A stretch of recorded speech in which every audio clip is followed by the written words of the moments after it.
Hello students, अब आज जो नेक्स्ट टॉपिक हम शुरू करेंगे केमिकल रिएक्शन एंड इक्वेशंस में वो है हमारा बैलेंस्ड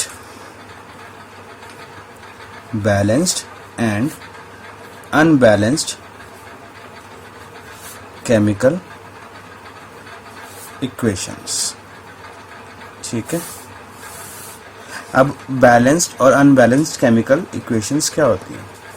देखो, balanced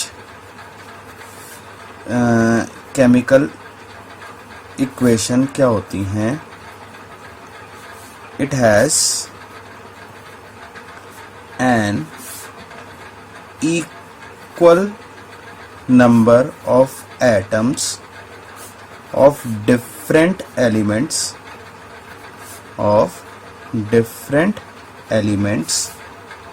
in the reactants and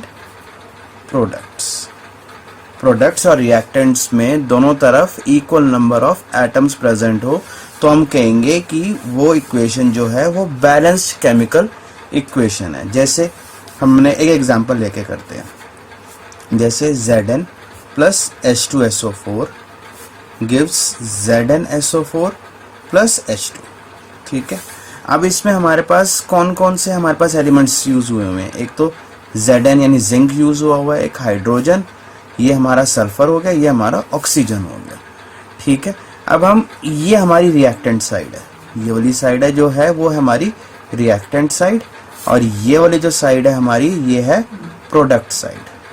ठीक है, अब हम दोनों तरफ उनके जो एलिमेंट्स के नंबर ऑफ एटम्स हैं उनको हम चेक करेंगे कि दोनों तरफ वो बराबर हैं कि नहीं है। देखो, यहाँ पे Zn एक है, यहाँ पे भी Zn एक आ रहा है। ठीक है, हाइड्रोजन के दो हैं, H2 यानी हाइड्रोजन के दो एटम्स हैं, इधर भी हाइड्रोजन के दो एटम्स हैं, ये भी बराबर हो गया।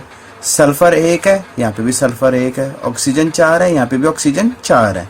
तो हम इस वाली इक्वेशन को कहेंगे ये बैलेंस्ड है, यानी दोनों तरफ जो रिएक्टेंट्स के आपके एलिमेंट्स के एटम्स हैं और प्रोडक्ट साइड में एलिमेंट्स के जो एटम्स हैं वो सेम है। तो ये हमारी हो गई बैलेंस्ड केमिकल इक्वेशन। ठीक है, दूसरा है आपका unbalanced chemical equation. Unbalanced chemical equation क्या होगी भाई? कि it has an unequal number of atoms of one और मोर एलिमेंट। या तो एक एलिमेंट में या एक से ज्यादा एलिमेंट्स में जो अनइक्वल नंबर ऑफ एलिमेंट्स होंगे इन दी रिएक्टेंट एंड प्रोडक्ट्स। ठीक है, अब इसका भी एक एग्जांपल लेके समझ लेते हैं कि क्या है।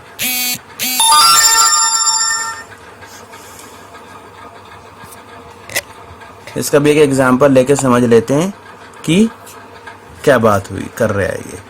ठीक है, जैसे H2 plus O2 gives H2 यानी हाइड्रोजन प्लस ऑक्सीजन वाटर बनाता है। अब चेक कर लेते हैं, ये हमारा रिएक्टेंट साइड है, ये हमारा प्रोडक्ट साइड है।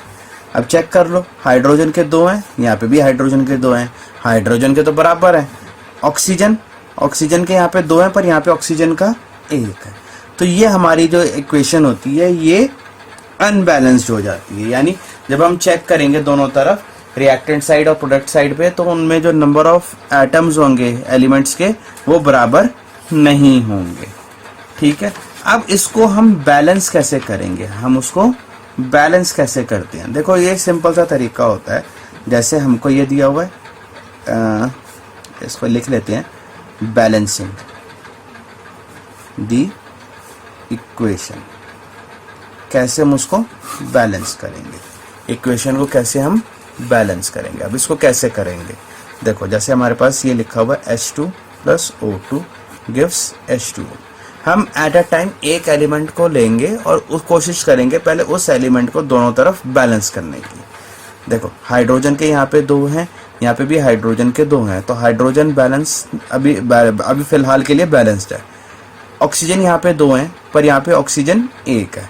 हम इसके यहाँ पे हम क्या कहते हैं नहीं लिख सकते हैं, यहाँ पे हम लिख नहीं सकते, तो हम कहाँ पे उसको बैलेंस करेंगे? हम बैलेंस कैसे करेंगे? यहाँ पे 2 लगाकर, इस जगह पे 2 लगेगा, ठीक है। अब यहाँ पे तुमने 2 लिखा तो ये अब करोगे जब तुम ऑक्सीजन को चेक करोगे तो ऑक्सीजन यहाँ पे 1 है, कुछ नहीं है, तो 2 1 जा 2, ऑक्सीजन 2 हो गए, इधर भी ऑक्सीजन 2 हो गए। अब इस यहाँ पे लगाने से पंगा क्या हुआ कि हमारा जो हाइड्रोजन है वो अनबैलेंस हो गया। अब हाइड्रोजन प्रोडक्ट साइड पे तो 4 है पर रिएक्टेंट साइड पे 2 आ रहे हैं, तो हम क्या करेंगे? रिएक्टेंट साइड को बैलेंस करने के लिए हम यहाँ पे एक 2 लगा देंगे, ठीक है। अब हाइड्रोजन के 4 हो गए, यहाँ पे भी हाइड्रोजन 4 हो गया, ऑक्सीजन का 2 है, यहाँ पे भी ऑक्सीजन 2 हो गया, तो हमारा ये बैलेंस हो जाता है, ठीक है। समझ में आ गया? ठीक है, हम आगे इसके एग्जांपल्स देखेंगे, ठीक है। अभी नहीं, अभी थोड़ा सा मैं आगे करा दूं, जब क्वेश्चंस की बारी आएगी तब हम इसको कुछ क्वेश्चंस को बैलेंस करके देखेंगे। अब आ जाता है तुम्हारा कि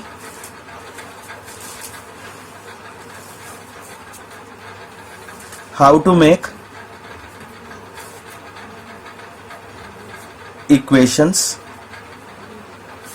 मोर इंफॉर्मेटिव, यानी हम इक्वेशंस को ज़्यादा इंफॉर्मेटिव कैसे बना सकते हैं, कैसे ज़्यादा इंफॉर्मेशन हम मिल सकती है हमें, ठीक है। तो इसके अंदर 3 तरह से वो हो सकता है। पहला तरीका क्या होता है? By indicating the physical state of reactants and products. Reactants और प्रोडक्ट्स के फिजिकल स्टेट अगर हम लिख देंगे तो वो ज़्यादा इंफॉर्मेटिव, यानी हम एक इक्वेशन से बहुत चीज़ों के बारे में हमको पता लग सकता है। जैसे क्या होता है, देखो क्या होता है, जैसे फॉर सॉलिड स्टेट, अगर सॉलिड स्टेट के बारे में बताना है, for solid state it is indicated by, किससे इंडिकेटेड बाय होता है ये? Bye symbol S. S symbol से आप इंडिकेट करते हो कि वो सॉलिड है, ठीक है। फिर लिक्विड स्टेट के लिए क्या करोगे? लिक्विड स्टेट के लिए सिंबल कौन सा यूज होता है आपका? एल। कौन सा सिंबल यूज होता है? एल, ठीक है। गैसियस स्टेट के लिए, गैसियस स्टेट के लिए कौन सा सिंबल यूज होता है? जी, ठीक है। कौन सा सिंबल यूज होता है? जी, ठीक है। एक्वस सॉल्यूशन के लिए, एक्वस सॉल्यूशन के लिए, एक्वस सॉल्यूशन के लिए क्या यूज होगा आपका? AQ। क्या यूज होगा? AQ, ठीक है। अब एक्वस सॉल्यूशन क्या होते हैं? एक्वस सॉल्यूशन होते हैं सॉल्यूशन मेड, एक्वस सॉल्यूशन क्या होते हैं? सॉल्यूशन मेड इन वाटर, ठीक है, वो एक्वस सॉल्यूशन होते हैं, ठीक है। ये चीजें होती हैं। अब जैसे हम एक एग्जांपल लेके कर लेते हैं, जैसे एग्जांपल है Zn plus H2SO4 gives ZnSO4 plus H2, ठीक है। अब बेटा जिंक जो है, जिंक हमारा सॉलिड स्टेट का होगा, तो हम इसके आगे S लिख देंगे। जो हमारा H2SO4 है, ठीक है, सल्फ्यूरिक एसिड है, वो क्या है? लिक्विड स्टेट में होगा, ठीक है। अगर वो क्या कहते हैं, अगर आपका ये डाइल्यूट होगा तो वो एक्वस हो जाएगा, तो यहाँ पे हम उसको डाइल्यूट लेके चलते हैं, तो वो A और Q लिख देंगे, ठीक है, एक्वस हो जाएगा। ZnSO4 क्या होगा? ये भी एक्वस होगा, ठीक है। और हाइड्रोजन क्या हो जाएगा हमारा? गैसियस स्टेट, ठीक है जी। एक एग्जांपल और ले लेते हैं। ठीक है, CaOH whole twice plus CO2 gives आपका CaCO3 प्लस H2O। तो जो हमारा आपका कैल्शियम हाइड्रोक्साइड है ये एक्वस सॉल्यूशन होगा, तो वो AQ आ जाएगा। कार्बन डाइऑक्साइड हमारा गैस है, COC3 फिर हमारा AQ हो जाएगा, और जो ये है वाटर है तो ये लिक्विड स्टेट का होगा। ठीक है, समझ में आ गया।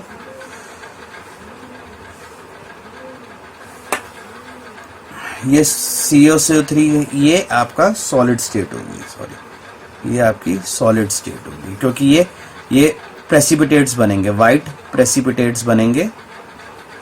ठीक है, तो ये आपका सॉलिड स्टेट में होगा।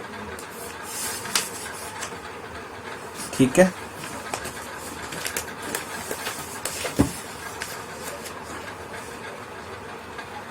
अब जो दूसरा तरीका आता है कि हम इक्वेशंस को ज़्यादा इंफॉर्मेटिव बनाते हैं, सेकंड आता है आपका उसका to indicate the heat changes, to indicate the heat changes in an equation. हम जब इक्वेशन में हीट चेंजेस बताएंगे तो वो हमारा और इक्वेशन को इंफॉर्मेटिव करता है। अब हीट चेंजेस जो होते हैं वो तुम्हारे दो तरह के होते हैं, जो हीट चेंजेस होते हैं वो तुम्हारे दो तरह के होते हैं। ठीक है, एक होता है एक्सोथर्मिक, एक होता है एंडोथर्मिक। ठीक है, एक्सोथर्मिक की डेफिनेशन क्या हो जाएगी, एक्सोथर्मिक की क्या हो जाएगी, तो ये होते हैं those reactions in which heat is evolved, heat जब जहाँ पे इवॉल्व होती है वो आपकी एक्सोथर्मिक होते हैं। एंड एंडोथर्मिक कौन से होते हैं, those reactions in which heat is absorbed। ठीक है, अब इसका हम देखते हैं इंडिकेट हीट चेंजेस का, अभी चेक देखेंगे। ठीक है, यहां तक समझ में आ गया, आगे बढ़े, आगे बढ़ते हैं। ठीक है, अब आगे क्या है, इसी को हम चेक करते हैं कि पहला हमने पढ़ा था कौन सा, आपका एक्सोथर्मिक। एक्सोथर्मिक में क्या था, हमारा हीट हमारी इवॉल्व हो रही थी, हमारी हीट इवॉल्व हो रही थी। ठीक है, जैसे अब एक ले लेते हैं, जैसे आपका एग्जांपल हो गया एक C+O2 गिव्स CO2। जब ये वाला रिएक्शन होता है, जब आपका कार्बन और ऑक्सीजन दोनों आपके रिएक्ट करते हैं, तो इस वाले रिएक्शन में आपका हीट इवॉल्व होती है। कार्बन मीन्स आपका कोई भी एक चीज़ हो गई, जैसे आपके बहुत सारी चीज़ें हैं, हमारे फ्यूल्स वगैरह हैं, वो कार्बन बेस्ड होते हैं, उनमें कार्बन प्रेजेंट होता है। जब हम उसको ऑक्सीजन की प्रेजेंस में बर्न करते हैं तो क्या होता है, कार्बन डाइऑक्साइड निकलती है और बहुत सारी हीट इवॉल्व होती है। तो जब हम यहाँ पे लिख देंगे प्लस हीट, यानी इसमें क्या, इस रिएक्शन में क्या हो रहा है, आपका हीट इवॉल्व हो रही है। इसी तरह एक एग्जांपल और ले लेते हैं, जैसे CH4 यानी मीथेन। मीथेन जब ऑक्सीजन की प्रेजेंस में बर्न होगा तो आपका क्या बनेगा, कार्बन डाइऑक्साइड बनेगी, वाटर बनता है और हीट इवॉल्व होती है। ठीक है, और हीट भी इवॉल्व होती है। ठीक है, अब यहाँ पे जो मीथेन है, मीथेन जो होती है ये हमारी नेचुरल गैस होती है।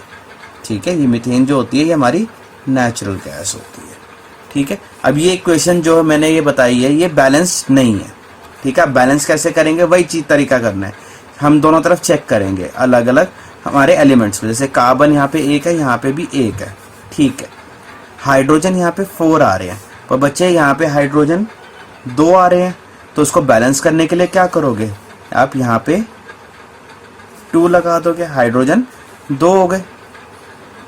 ठीक है, अब यहाँ ऑक्सीजन की बारी आ गई, ऑक्सीजन यहाँ पे 2 है, यहाँ पे कितने हैं, ऑक्सीजन ये वाले 2 और ये 2 1 जा 2 यानी ये 2, तो 2 और 2 4 हो गए, पर यहाँ पे तो 2 हैं आपके, रिएक्टेंट साइड पे ऑक्सीजन 2 हैं, तो उसको बैलेंस करने के लिए क्या करोगे, यहाँ पे आप 2 लगा दोगे, 2 2 जा 4 हो गई ऑक्सीजन, और यहाँ पे 2 1 जा 2 ये और 2 ये, 2 टोटल 4 ऑक्सीजन हो जाएंगे। ठीक है, समझ में आ गया? आगे बढ़ूं? ठीक है, अब सेकंड जो आ जाता है वो आ जाते हैं आपके एंडोथर्मिक। ठीक है, एंडोथर्मिक। एंडोथर्मिक में क्या होते हैं, हीट एब्जॉर्ब होती है, हीट एब्जॉर्ब होती है, हीट यानी हीट रिक्वायर्ड होती है फॉर द रिएक्शन। जैसे इसमें एक एग्जांपल ले लेते हैं हम आपका, जैसे नाइट्रोजन प्लस ऑक्सीजन आपका हीट करना पड़ेगा उसको, तब हमारा वो नाइट्रोजन मोनोक्साइड बनेगा। ठीक है, ये NO नाइट्रोजन मोनोक्साइड। ठीक है, इसमें हीट उसको देनी पड़ेगी नाइट्रोजन और ऑक्सीजन को, ताकि वो रिएक्ट हो सके और नाइट्रोजन मोनोक्साइड बना सकता है। अब इसको बैलेंस करना होगा, N यहाँ पे 1 है, N यहाँ पे 1 है, ऑक्सीजन 2 हो गए, यहाँ पे ऑक्सीजन 1 है, तो बैलेंस करने के लिए क्या करोगे, शुरू में 2 लगाओगे। अब इसकी वजह से क्या हुआ, नाइट्रोजन 2 हो गए, नाइट्रोजन इधर 1 है, बैलेंस करने के लिए क्या करोगे, यहाँ पे आप उसको 2 लगा दोगे, तो नाइट्रोजन भी यहाँ पे आपकी बैलेंस हो गई। ठीक है, आगे बढ़े। ठीक है, अब तीसरी जो चीज आ जाती है आपकी, जो हमने करनी है टू मेक मोर इंफॉर्मेटिव एक किसी इक्वेशन को, तो to indicate the condition, to indicate the condition under which the reaction takes place, की कंडीशन बतानी, कंडीशन शो करनी under which the reaction takes place. ठीक है, अब जैसे इसको एक एग्जांपल लेके कर लेते हैं। ठीक है, जैसे एक एग्जांपल है आपका कि आपका when potassium chlorate is KClO3, ठीक है, is heated in presence of manganese dioxide catalyst, ठीक है, it decomposes to form potassium chloride and oxygen gas. तो ये कैसे हम इसको शो करेंगे, ठीक है, पोटेशियम क्लोराइड इज KClO3, ठीक है, ये सॉलिड फॉर्म में है, लिख दिया हमने, ठीक है। अब ये आपका हो गया इस हीटेड का बच्चे क्या होता है, ये साइन, हीटेड का साइन क्या होता है, ये, ठीक है, मैं नीचे लिख देता हूँ, हीटेड का साइन होता है ये, तो इसको हम डेल्टा कहते हैं, इसको डेल्टा कहते हैं, ठीक है। ये छोटा सा ट्रायंगल होता है, ये किसका साइन होता है, हीट का, ठीक है। In presence of manganese dioxide catalyst, एक मैग्नीज डाइऑक्साइड है कैटलिस्ट, मैग्नीज डाइऑक्साइड का क्या होता है, MnO2, मैग्नीज डाइऑक्साइड का फॉर्मूला क्या होता है, MnO2, तो ये MnO2 कैटलिस्ट। अब कैटलिस्ट क्या होती है, कैटलिस्ट क्या होता है, ठीक है,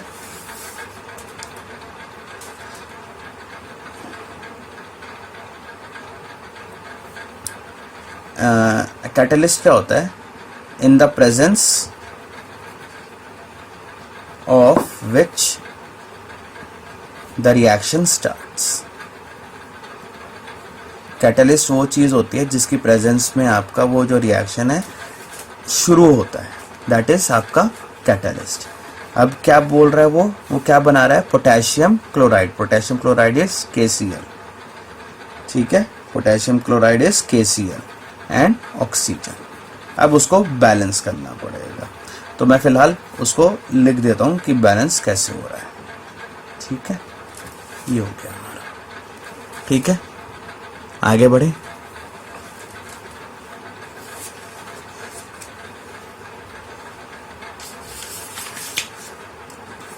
अब बेसिकली तुम्हारा जो ये टॉपिक्स थे, ठीक है, वो इसके बाद हम कुछ आपके NCERT बुक के क्वेश्चंस हैं वो कर लेते हैं, ठीक है। कुछ बुक क्वेश्चंस हैं वो हम करेंगे, ठीक है। जैसे आपका एक क्वेश्चन है कि क्वेश्चन दिया हुआ है कि बैलेंस्ड राइट दी बैलेंस्ड केमिकल इक्वेशन, ठीक है। अब जैसे दिया हुआ है heated iron metal reacts with steam to form iron second third oxide। उसका फॉर्मूला दिया हुआ है Fe2O Fe3O4 एंड हाइड्रोजन, ठीक है। अब इसकी बैलेंस केमिकल इक्वेशन लिखेंगे। तो बच्चे आयरन का फॉर्मूला क्या होता है Fe, ठीक है, ये Fe हो गया। रिएक्ट्स विथ स्टीम, स्टीम क्या है इस वक्त, स्टीम है हमारा वाटर, स्टीम क्या है water, to form Fe3O4 plus hydrogen gas is H2, ठीक है, ये हो गया। अब बैलेंस करना है, बैलेंस करने का मतलब है दोनों तरफ आपके एलिमेंट्स के जो एटम्स है वो बराबर होने चाहिए। तो चेक करना शुरू करते हैं। Fe यहाँ पे 1 है, यहाँ पे 3 है, तो इसको बैलेंस करने के लिए क्या करोगे, उसके शुरुआत में 3 लगा दोगे। अब आपका आयरन जो है वो बैलेंस हो गया। अब हाइड्रोजन की बारी आती है। हाइड्रोजन यहाँ पे 2 है, यहाँ पे भी 2 हैं, बैलेंस हो गया। ऑक्सीजन यहाँ पे कितने हैं, ऑक्सीजन यहाँ पे 4 हैं, पर यहाँ पे तो 1 ही है। अब उसको बैलेंस करने के लिए क्या करोगे आप कि यहाँ पे आप 4 लगाओगे, यहाँ पे आपने 4 लगाया। इसकी वजह से क्या हुआ, हाइड्रोजन के आपके नंबर ऑफ एटम्स हिल गए। अब हाइड्रोजन कितने हैं, यहाँ पे 8 है, पर यहाँ पे वो 2 हैं, तो उसको पूरा करने के लिए क्या करोगे, यहाँ पे भी आप 4 लगा दोगे। आपका ये बैलेंस हो गया, खत्म, ठीक है। कोई दिक्कत परेशानी, चलो अब आगे बढ़ते हैं। एक और दिया हुआ क्वेश्चन, ये फर्स्ट पार्ट हो गया। एक क्वेश्चन और है, ठीक है। जैसे लिखा हुआ है hydrogen plus chlorine gives hydrogen chloride, ठीक है। Hydrogen plus chlorine gives hydrogen chloride, ठीक है। अब कैसे होगा, अब हाइड्रोजन का क्या फॉर्मूला हुआ हमारा H2, क्लोरीन का क्या हो जाएगा बेटा, क्लोरीन इज Cl और Cl2 लिखते हैं हमेशा, ठीक है। Gives hydrogen chloride is HCl, ठीक है। अब बैलेंस करेंगे, कैसे करेंगे, यहाँ पे हाइड्रोजन 2 है, यहाँ पे 1 है, तो कैसे बैलेंस होगा ये, यहाँ पे हमने शुरुआत में 2 लगा दिया। यहाँ पे क्लोरीन 2 हैं, यहाँ पे कितने हैं, यहाँ पे भी 2 हो गए, तो ये बैलेंस हो गई, दैट्स इट। एक और चीज, एक और ले लेते हैं क्वेश्चन, एक क्वेश्चन और ले लेते हैं। क्या लिखा हुआ उसने, hydrogen gas hydrogen gas combines with nitrogen. Hydrogen gas combines with nitrogen to form ammonia. ठीक है, hydrogen gas combines with nitrogen to form ammonia. Ammonia का फॉर्मूला बता देता हूँ, NH3 होता है. ठीक है, अब hydrogen is H2, nitrogen is N2, क्या फॉर्म कर रहा है, क्या बना रहा है वो, NH3. अब इसको हम बैलेंस कैसे करेंगे? ठीक है, इसको बैलेंस कैसे करेंगे? यहाँ पे हाइड्रोजन 2 है, यहाँ पे 3 है. अब 2 के 3 तो बन नहीं सकते, तो हम क्या करते हैं, 2 और 3 का हम एलसीएम लेते हैं. 2 और 3 का हम एलसीएम लेते हैं. 2 और 3 का एलसीएम क्या निकल के आएगा, 6. ठीक है, 2 और 3 का 6 आएगा, तो यानी 6 बन सकते हैं. तो अगर मैं इधर हाइड्रोजन के यहाँ पे 3 लगाऊं और यहाँ पे 2 लगाऊं तो मेरे बैलेंस हो गया हाइड्रोजन्स. ठीक है, समझ में आ गया? और ये हमारी, अब बाकी अगर तुम चेक करोगे आपकी बैलेंस हो जाएगी इक्वेशन. ठीक है, चलो अब हम आगे बढ़ते हैं.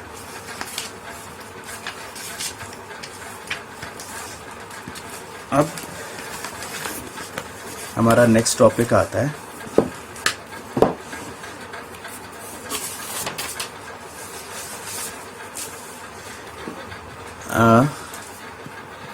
Types of chemical reactions. अब कौन कौन से तरह के केमिकल रिएक्शंस होते हैं? एक होता है बच्चे कॉम्बिनेशन रिएक्शन, एक होता है हमारा कॉम्बिनेशन रिएक्शन. ठीक है, एक एक करके आगे बढ़ते हैं हम. अब कॉम्बिनेशन रिएक्शन नाम से हमको पता लग रहा है कि 2 या 2 से ज़्यादा हमारे जो एलिमेंट्स हैं वो कंबाइन होते हैं एक सिंगल सब्सटेंस बनने के लिए, कंपाउंड बनने के लिए. तो क्या होता है, इसकी डेफिनेशन अगर आए तो in which 2 or more substances combine to form a single substance. ठीक है, वो हमारा कॉम्बिनेशन रिएक्शन होता है. ठीक है, दो या 2 से ज़्यादा सब्सटेंसेस जब एक साथ मिलते हैं, कंबाइन करते हैं ताकि एक सिंगल सब्सटेंस बन सके. यानी एक एग्जांपल लेकर समझ लेते हैं कि जैसे magnesium plus oxygen combines to form MgO. ये मैग्नीशियम है. अब मैग्नीशियम हमारा सॉलिड स्टेट में है तो S, ऑक्सीजन गैसियस स्टेट में G. ये हमारा मैग्नीशियम ऑक्साइड जो है वो सॉलिड स्टेट में, तो ऐसा आ गया. ये मैग्नीशियम हो गया, ये आपका ऑक्सीजन हो गया, और ये क्या आ गया, मैग्नीशियम ऑक्साइड. ठीक है, अब बैलेंस करना होगा, हम आसानी से उसको बैलेंस कर सकते हैं. यहाँ पे मैग्नीशियम 1, ऑक्सीजन यहाँ पे 2 है, यहाँ पे 1 है. तो बैलेंस करने के लिए क्या करोगे बेटा, यहाँ पे 2 लगाओगे. अब इसकी वजह से क्या हुआ, मैग्नीशियम के भी क्या कहते हैं आपके एटम्स हिल गए, तो मैग्नीशियम को बैलेंस करने के लिए आप यहाँ पे लगा दोगे. ठीक है,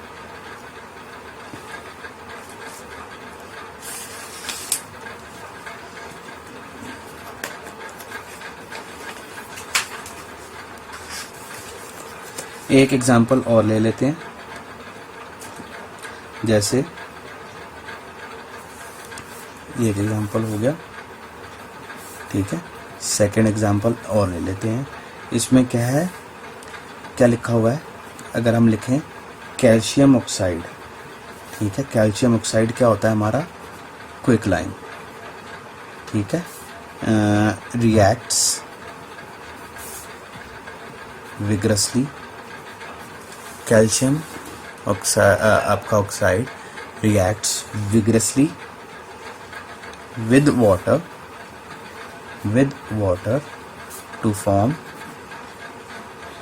फॉर्म कैल्शियम हाइड्रोक्साइड। ठीक है, ये हमारी स्लेट लाइन होती है। ठीक है, अब इसमें क्या होता है, कैल्शियम ऑक्साइड का फॉर्मूला क्या हुआ, CaO। ठीक है, किसके साथ रिएक्ट कर रहा है, वाटर के साथ।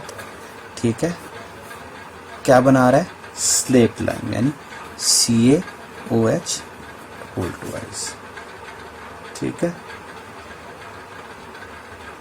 ये क्या होता है बेसिकली बेटा, जब घरों के बाहर ना सफ़ेदी होती है, ठीक है, तो उस वक्त ना ये कैल्शियम ऑक्साइड यानी क्विक लाइम का यूज़ करते हैं। ठीक है, और उस वक्त क्या होता है, वो विग्रेसली उसके साथ रिएक्ट करता है और बहुत सारी हीट भी जनरेट होती है। तो कभी अगर आप लोगों ने देखा हो, करा हो, एक्सपीरियंस किया हो, तो ये क्या होता है, ये आपका कैल्शियम ऑक्साइड वो लेते हैं जिसे हम चूना कहते हैं, उसको पानी में मिलाते हैं तो बनता तो आपका कैल्शियम हाइड्रोक्साइड है, पर उसके साथ बहुत सारी हीट जनरेट होती है। जिस भी उसमें कंटेनर में वो उसको मिक्स करते हैं, उसका जो टेम्परेचर होता है वो आपका थोड़ा सा इंक्रीज हो जाता है। दैट इज बिकॉज कि क्योंकि बहुत सारी हीट आपकी रिलीज होती है जब ये रिएक्शन होता है। ठीक है, समझ में आ गई। अब यही जो आपका रिएक्शन होता है जब आप करते हो, सफ़ेदी होती है ना, उस वक्त उसका जो कलर होता है ब्लू ब्लू करके कलर होता है जब जिस वक्त सफ़ेदी हो रही होती है। ठीक है, पर द नेक्स्ट डे और डे आफ्टर क्या होगा, जब आप तुम देखते हो तो क्या होता है कि वही जो आपका वो ब्लू ब्लू कलर हुआ होता है वो एकदम से आपका शाइनी वाइट कलर में कन्वर्ट हो जाता है। तो वो उसका रीज़न क्या होता है, उसका रीज़न होता है जो आपका कैल्शियम हाइड्रोक्साइड है वो कार्बन डाइऑक्साइड जो एयर में प्रेजेंट होती है उसके साथ रिएक्ट करता है, जिसकी वजह से कैल्शियम कार्बोनेट की लेयर फॉर्म होती है। एंड वो जो लेयर होती है वो शाइनी लेयर होती है, इसी की वजह से आपका वो कलर जो है वो वाइट में कन्वर्ट हो जाता है। तो अगर वो उसका मैं लिख देता हूँ, क्या होता है, यही जो आपका CaOH होल ट्वाइस है, जब ये कार्बन डाइऑक्साइड के साथ रिएक्ट करता है तो वो एक कैल्शियम कार्बोनेट की लेयर बनाता है जो कि शाइनी वाइट होती है। ठीक है,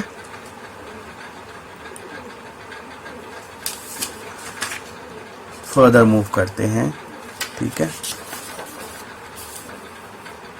अब इसका जो सेकंड रिएक्शन है वो कौन सा है आपका, डीकम्पोजिशन रिएक्शन। सेकंड रिएक्शन कौन सा है आपका, डीकम्पोजिशन रिएक्शन।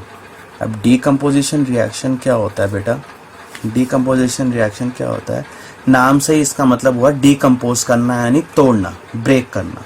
ठीक है, तो इन विच क्या लिखेंगे, in which a compound splits up into two or more simpler substances। ठीक है, वो आपका डीकम्पोजिशन रिएक्शन होता है। ठीक है, अब डीकम्पोजिशन रिएक्शन जो है वो हमको 3 तरह के पढ़ने हैं। ठीक है, डीकम्पोजिशन जो रिएक्शन है वो हमको 3 तरह के पढ़ने हैं। कौन कौन से वो 3 तरीके हैं आपके, एक है यूजिंग आपका हीट। ठीक है, एक है आपका यूजिंग आपका हीट, एक है आपका यूजिंग आपका इलेक्ट्रिसिटी। ठीक है, एंड जो तीसरा है आपका लाइट। ठीक है, 3 तरह का आपको डीकम्पोजिशन रिएक्शंस पढ़ने पड़ेंगे। ठीक है, यानी टीचर्स क्या होंगी, आपको क्वेश्चंस दे देंगी कि right a equation of decomposition reaction which happens in the presence of heat, ठीक है, या फिर लाइट या फिर इलेक्ट्रिसिटी। तो इसका एक एक एग्जांपल मैं बता देता हूँ कि कौन कौन से होंगे, ठीक है। फॉर हीट वाले के लिए क्या होगा बेटा, जैसे आपका CaCO3, ठीक है, उसको हम हीट में डिकम्पोजिशन होगी, उसकी क्या होगी, हीट में जब उसकी डिकम्पोजिशन होगी तो वो calcium oxide plus carbon dioxide form करता है, ठीक है, समझ में आ गई। एक एग्जांपल और ले लो आपका, जैसे आपका पोटेशियम क्लोरेट KClO3 अभी हमने किया था ये वाला, ठीक है, जिसमें हमने उसको हीट दी थी, ठीक है, में उसको डिकम्पोजिशन कर रहे हैं, ठीक है, तो वो क्या बना रहा है, पोटेशियम क्लोराइड और ऑक्सीजन, ठीक है। इसको मैं बैलेंस कर देता हूँ, ओके जी, समझ में आ गई, ठीक है। अब एक जो तुमको पढ़ना है, in the presence of electricity, ठीक है।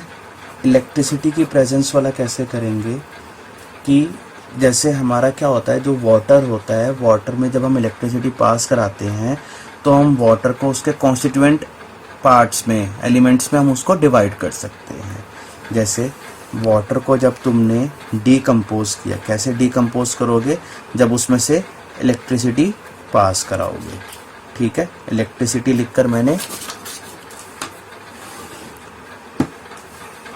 डिकम्पोजिशन लिख दिया, ठीक है। तो जब वो डिकम्पोज होगा तो वो किस में कन्वर्ट होगा, हाइड्रोजन और ऑक्सीजन में, ठीक है। अब उसको बैलेंस करना है, तो ये बैलेंस मैंने कर दिया, ठीक है, समझ में आ गई, ठीक है।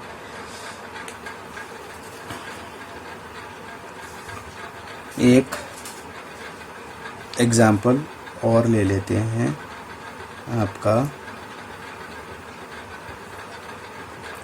जैसे सोडियम क्लोराइड यानी NaCl, ठीक है।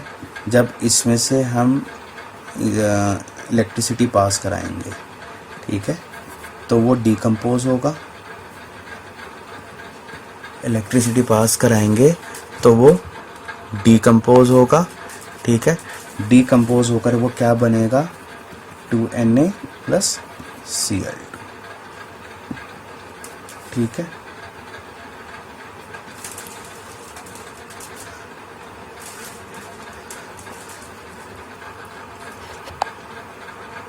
नेक्स्ट जो है वो है आपका यूजिंग लाइट, नेक्स्ट है यूजिंग लाइट आपका, ठीक है।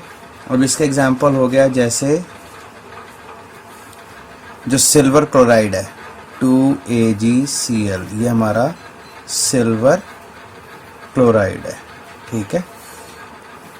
इसको हम लाइट की प्रेजेंस में, ये हमारा डिकम्पोज होता है, लाइट और डिकम्पोजिशन, ठीक है। लाइट की प्रेजेंस में जब ये डिकम्पोज होता है तो आपका क्या बनता है, वो ये सिल्वर बनेगा और क्लोरीन, ठीक है। मैंने सीधा बैलेंस लिख दिया इक्वेशन, ठीक है। अब आगे चलते हैं, ठीक है।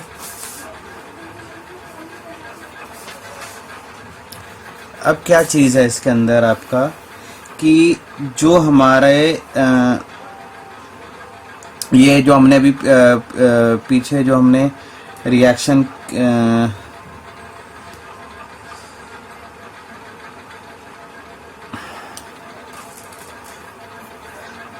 अब क्या है आगे आपका, अब आ जाता अगला आपका डिस्प्लेसमेंट रिएक्शन, ठीक है। हमने कॉम्बिनेशन कर लिया,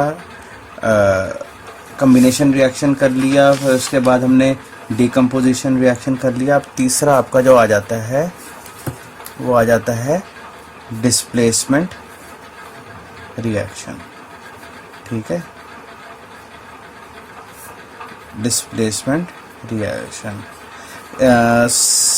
8th में शायद या 7th में आई गेस तुमने ये डिस्प्लेसमेंट रिएक्शन वगैरह पढ़े थे। तो डिस्प्लेसमेंट रिएक्शन में क्या होता है, डिस्प्लेसमेंट रिएक्शन में क्या होता है, इन विच one element takes the place of another element in a compound, ठीक है, एक एलिमेंट दूसरे एलिमेंट की प्लेस रखता है इन अ कंपाउंड। अब जो कैसे होता है ये, बेसिकली क्या होता है कि a more reactive metal displaces a less reactive metal। एक जो ज़्यादा रिएक्टिव मेटल होता है वो लेस रिएक्टिव मेटल को डिस्प्लेस कर देता है, ठीक है। अब इसके अंदर क्या है, इसमें तुमको एक तो वो जो इसकी आपकी रिएक्टिविटी सीरीज़ है वो आपको पता होनी चाहिए, ठीक है। मैं रिएक्टिविटी सीरीज़ आपके साथ शेयर करूँगा पर अभी इस वाली क्लास में नहीं, ठीक है। पहले ये थोड़ा सा चैप्टर ख़त्म कर लें, उसके बाद मैं रिएक्टिविटी सीरीज़ बता दूँगा आपको, ठीक है। तो इसमें क्या होता है कि आपको रिएक्टिविटी सीरीज पता होनी चाहिए तभी आप कर पाओगे, ठीक है। तो इसमें क्या होगा आपका, जैसे अब CuSO4 प्लस जिंक, ठीक है, आपको ये दिया होगा, आप ये कैसे करोगे। अब क्या होता है, जो जिंक होता है वो कॉपर से ज़्यादा रिएक्टिव होता है, तो क्या होगा, ये जो कॉपर है इसको वो डिस्प्लेस कर देगा यहाँ से, ठीक है। तो ये क्या बन जाएगा, ZnSO4 प्लस Cu, ठीक है।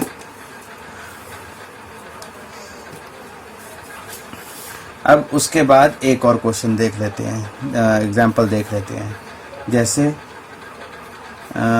CuSO4 प्लस मैग्नीशियम, ठीक है। अब जो मैग्नीशियम है it is more reactive than copper, तो मैग्नीशियम जो होगा वो कॉपर की जगह ले लेगा, तो ये क्या बन जाएगा, MgSO4 प्लस Cu, ठीक है। इस तरह होता जाएगा, ठीक है। अब आगे चलते हैं, ठीक है। ये हमारे डिस्प्लेसमेंट रिएक्शंस हो गए, ठीक है। आपकी बुक में काफ़ी एग्जाम्पल्स दिए हुए हैं, तो आप थोड़ा सा उन एग्जाम्पल्स को देख लेना एक बार, ठीक है। तो बेसिकली डिस्प्लेसमेंट रिएक्शन क्या होती है कि जिसमें एक एलिमेंट दूसरे एलिमेंट की जगह लेता है ना कंपाउंड, और ये कैसे होता है, जो मोर रिएक्टिव मेटल होता है वो लेस रिएक्टिव मेटल को उसकी जगह से डिस्प्लेस कर देता है, ठीक है। अब चौथा आ जाता है आपका डबल डिस्प्ले रिएक्शन, ठीक है, डबल डिस्प्लेसमेंट रिएक्शन, ठीक है। अब इसमें कैसे होगा, डबल डिस्प्लेसमेंट रिएक्शन में क्या होता है, डबल डिस्प्लेसमेंट क्या होता है कि जो दोनों कंपाउंड्स होते हैं, प्रेजेंट होते हैं किसी भी उसमें, वो क्या होते हैं, वो अपने आयंस को की जो प्लेस है वो एक्सचेंज कर लेते हैं और नए कंपाउंड्स फॉर्म करते हैं। तो बेसिकली इसकी डेफिनेशन क्या बन जाएगी, in which two compounds react by exchange of ions. Two compounds react by exchange of ions to form new compounds, ठीक है। ये हमारा डबल डिस्प्लेसमेंट रिएक्शन होता है। अब इसका एग्जांपल देख लेते हैं एक बार। एग्जांपल हो जाता है जैसे AgNO3 plus NaCl gives AgCl plus NaNO3। ठीक है, तो देखो क्या था, ये तुम्हारा था सिल्वर नाइट्रेट, ये क्या है आपका सिल्वर नाइट्रेट। ठीक है, ये आपका सोडियम क्लोराइड। ठीक है, तो ये क्या बन गया, ये सिल्वर क्लोराइड और सोडियम नाइट्रेट। ठीक है, तो जो ये वाले थे इन्होंने अपनी प्लेसेस चेंज कर ली और AgCl और NaNO3 वो फॉर्म कर गए।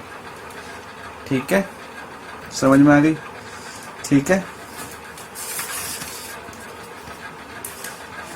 एक एग्जांपल और देख लेते हैं इसका। आपका barium chloride plus sodium sulphate आपका क्या बनाता है, barium sulphate plus sodium chloride. ठीक है, तो ये क्या है आपका बेरियम क्लोराइड सोडियम सल्फेट, आपका ये बेरियम सल्फेट बनेगा।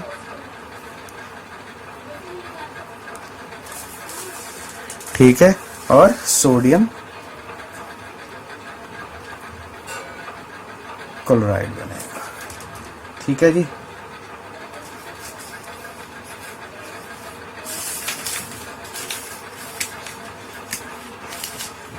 समझ में आ गई। आगे चलते हैं।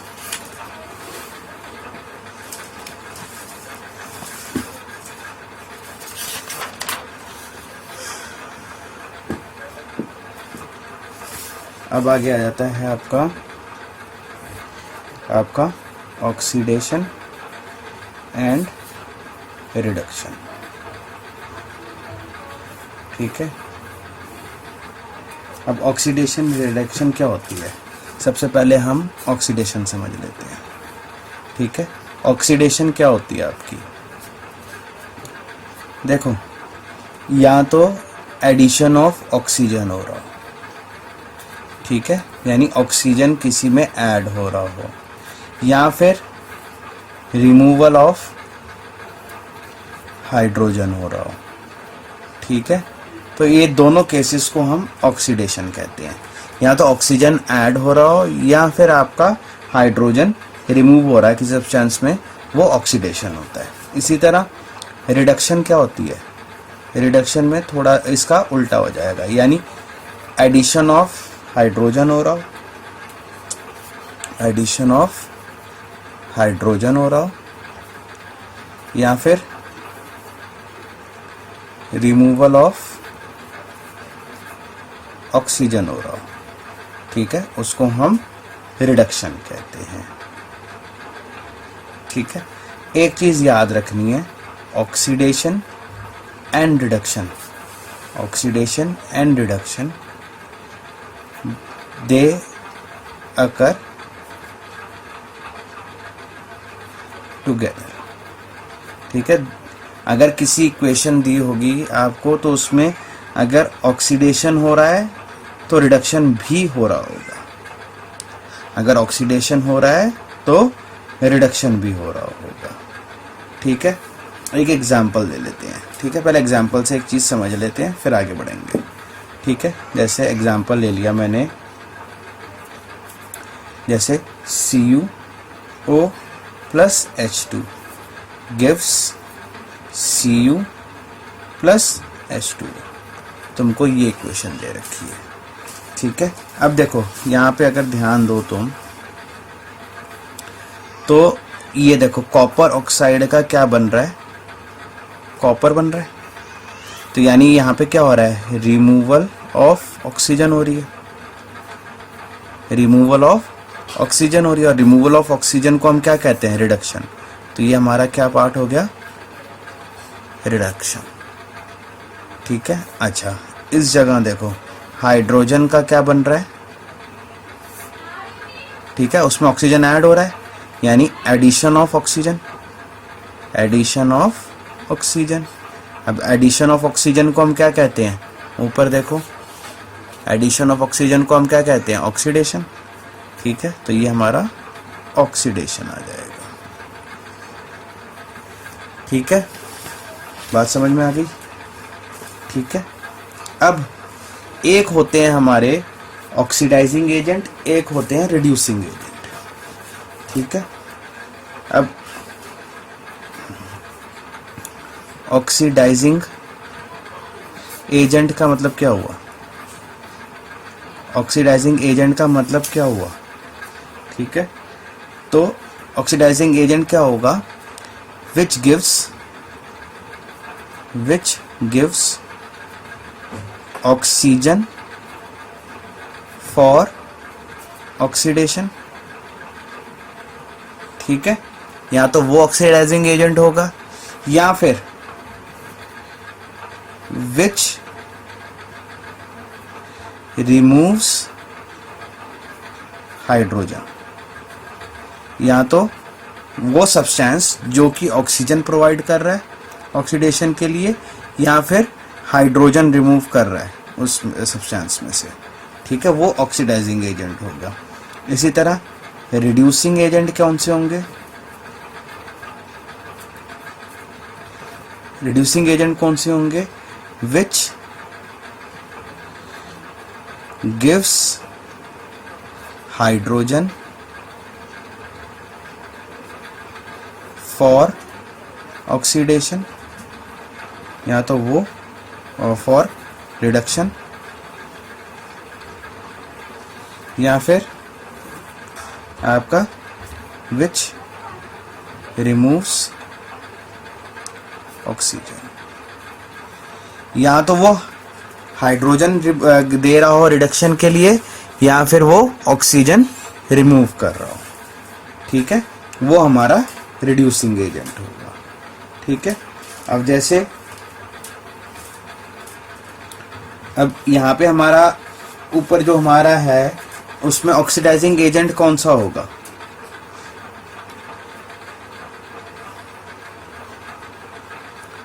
उसमें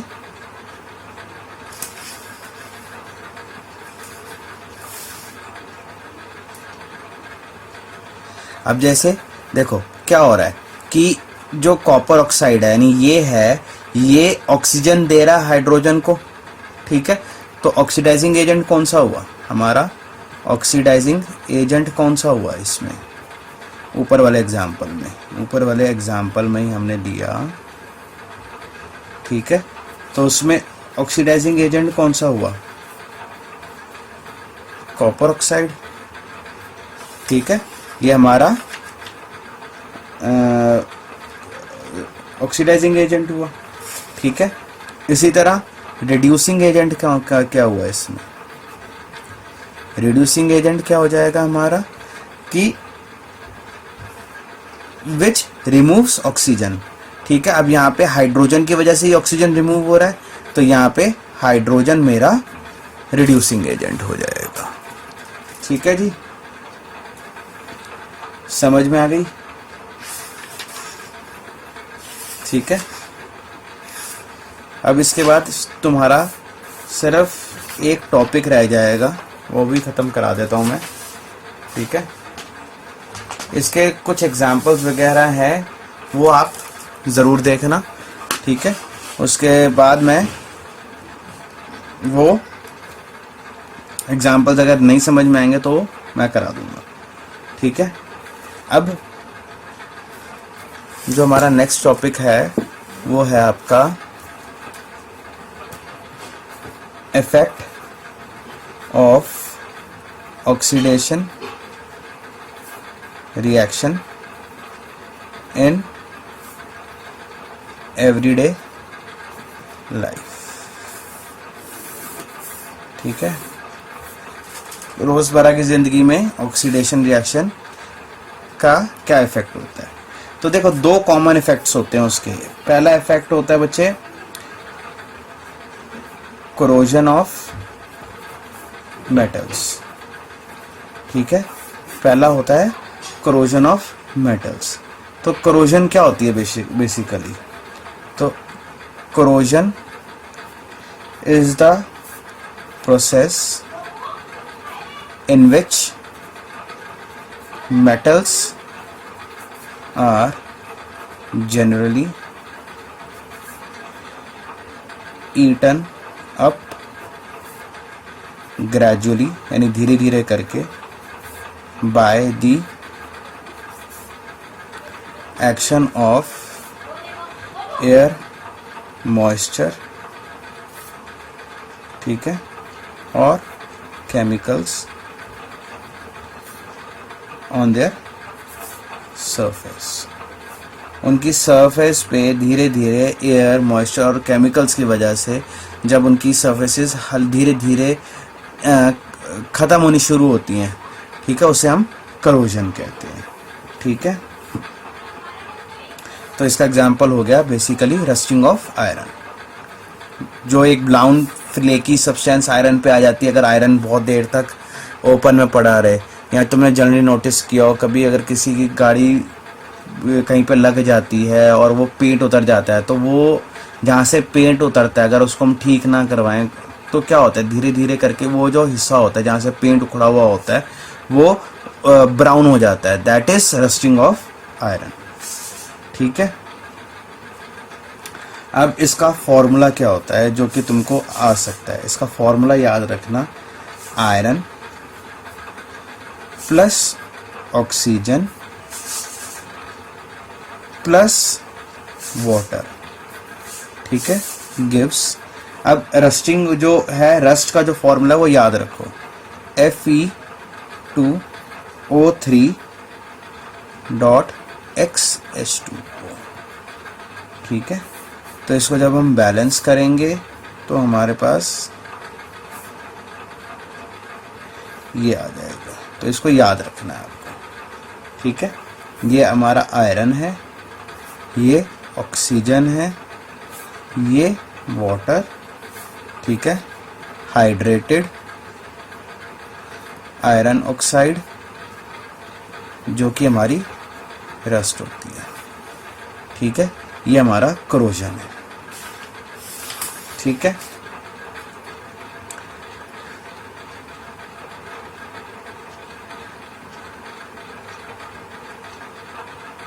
अब जो दूसरा पार्ट है हमारा, जो effect of oxidation in everyday life का, वो आ जाता है rancidity.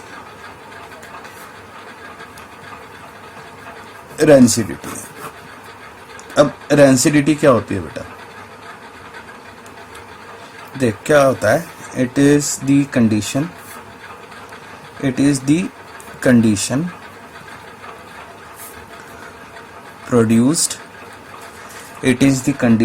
produced by aerial oxidation of fats and oils in food marked by unpleasant smell and taste, वो हमारी रेंसिडिटी होती है। ठीक है, तो बेसिकली क्या होता है, रेंसिडिटी क्या होती है, जब एयर वगैरह, एयर की वजह से, यानी एयर की जब कांटेक्ट में आने की वजह से, जब जो फैट्स और ऑयल्स प्रेजेंट होते हैं किसी भी फूड आइटम में, वो ख़राब हो जाते हैं और जिसकी वजह से स्मेल या उसका टेस्ट बिगड़ जाता है, तो वो रेंसिडिटी होती है। ठीक है, अब रेंसिडिटी को हम कैसे प्रिवेंट कर सकते हैं? ठीक है, प्रिवेंशन कैसे हो सकती है उसकी? तो प्रिवेंशन कैसे होती है बेटा? एक तो होता है बाय एडिंग एंटीऑक्सीडेंट्स। ठीक है, बाय एडिंग एंटीऑक्सीडेंट्स जो होते हैं उनको ऐड करने से वो जो उनमें रेंसिडिटी है वो आनी थोड़ी डिले हो जाती है, ख़त्म तो नहीं होती पर वो थोड़ी डिले कर देता है। ठीक है, जो सेकंड है आपका by packaging, by packaging fat and oil containing food in nitrogen gas. ठीक है, अब जैसे तुमको पता ही है कि जो चिप्स वगैरह तुम लेकर आते हो तो वो जो उसका पैक होता है वो आपका थोड़ा सा फ्लफी सा होता है। वो उसका रीज़न क्या होता है कि वो जो आपके उसमें चिप्स वगैरह होते हैं वो बेसिकली क्या होते हैं, आपके तले हुए होते हैं, तो ऑयल प्रेजेंट होता है उनमें, फैट्स और ऑयल प्रेजेंट होते हैं। तो उसको ख़राब होने से बचाने के लिए क्या होता है, उन पैक्स में आपका जो नाइट्रोजन है वो फिल कर दिया जाता है, जिसकी वजह से क्या होता है वो लंबे समय तक आपका जो फ्रेश रहते हैं। ठीक है, तीसरा आ जाता है by keeping it in refrigerator. जो ऑक्सीडेशन है वो स्लो डाउन होती है, जिसकी वजह से लंबे समय तक वो फूड आप यूज़ कर सकते हो। ठीक है, bye storing it in air tight containers. ठीक है, एयर टाइट कंटेनर्स में भी स्टोर करने से आपकी वो रैंसिड होने से बच सकती है। ठीक है, तो ये चीज़ें हैं। तो बेसिकली आपका चैप्टर यहाँ पे ख़त्म होता है। What I have to give you is आपका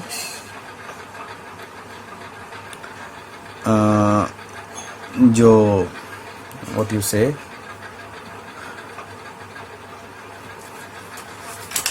आपका वो देना है मुझको,